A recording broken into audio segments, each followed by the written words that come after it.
segueing into NFL football a little deeper, I seen an article on Bleacher Report saying that, they were given the top 8 NFL letdown list and just pretty much seeing who they thought would let people down and who's not going to live up to their hype of the trade and whatever the case may be.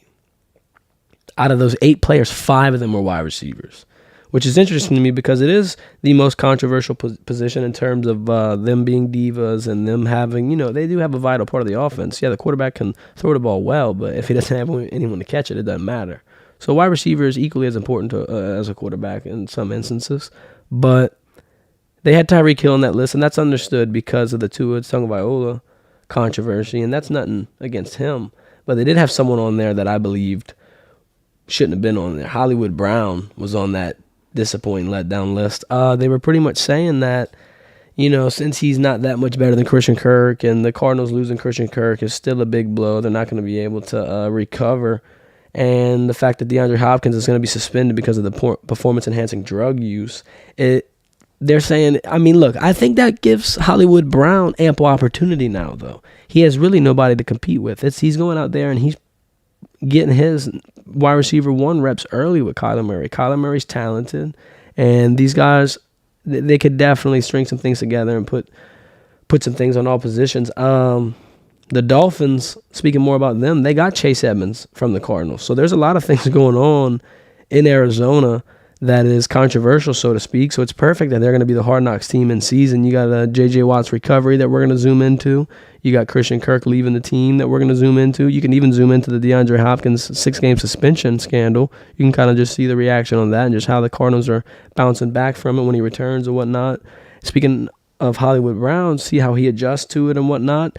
I don't think it'll be a walk in the park for the Cardinals. It'll be a very good in-depth look. It'll give us some Last Dance footage, so to speak, like a Michael Jordan documentary. Give us some good, nice in-close look on an NFL team who's honestly probably going to be struggling, in my opinion. Their first 6 games are rough. They're going to play the Kansas City Chiefs, Las Vegas Raiders, Los Angeles Rams. They're going to go ahead and go to play Carolina Panthers, Philadelphia Eagles, and then Seattle. I got them starting 2-4. They're definitely going to start 0-3. They're losing to the Chiefs, the Raiders, and the Rams. You're crazy if you think the Cardinals are going to come out here. Look, the only game they can have out of those 3 is the Chiefs, just for the simple fact that the Chiefs are going to be adjusting to not having Tyreek Hill. Patrick and Juju might not be firing on all cylinders yet. I really do believe, though, that the Chiefs can go ahead and string some things together. They still got Mecole Hardman. They still got Clyde Edwards. They still got a lot of people that they can incorporate in that offense. And Patrick Mahomes is still Patrick Mahomes. You got Kyler Murray, who was a little banged up towards the end of the year. You got that Cardinals defense that's a little different, especially with J.J. Watt coming off an injury, if he can even play in this week 1. You got D-Hop not going to be there. You don't got your running back 1 you had last year. And then, like we were saying, Hollywood Brown might not adjust. And if he doesn't adjust, a week 1 matchup against one of the best teams in the AFC, it's not the ideal situation for the Arizona Cardinals. It'll be good that'll be captured on the Hard Knocks, but I think that they're going to be upset week 1. Week 2, they're going to play the Las Vegas Raiders. With Devontae Adams and Derek Carr, there's no telling what that's going to be.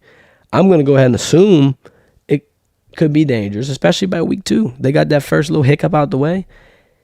The Raiders are still the Raiders, and they got a lot of talent in that team. They got a lot of talent in that roster, and they just added a bit of it. Can Derek Carr help Devontae produce as good as Devontae was producing at Green Bay? That's yet to be seen. You don't know. But I'm not thinking that Devontae Adams is going to be a completely different wide receiver. He's still going to succeed, and he's still probably going to help the Raiders knock off the Cardinals in week 2. Moving to the Rams, that's insane. No shot. This is always a competitive game. Yeah, they're in the same division, and these guys are going to play each other multiple times.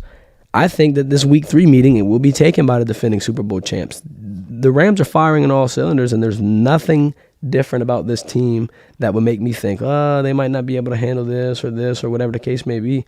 I don't think there's anything the Cardinals can throw at them that they're not ready for. I think that the Cardinals are going to go start off 0-3. They'll go to Carolina, and they'll get their first W because Carolina's a rough team. That NFC South is rough in general. There's only one team that I'm expecting to win that, and that's the Tampa Bay Buccaneers.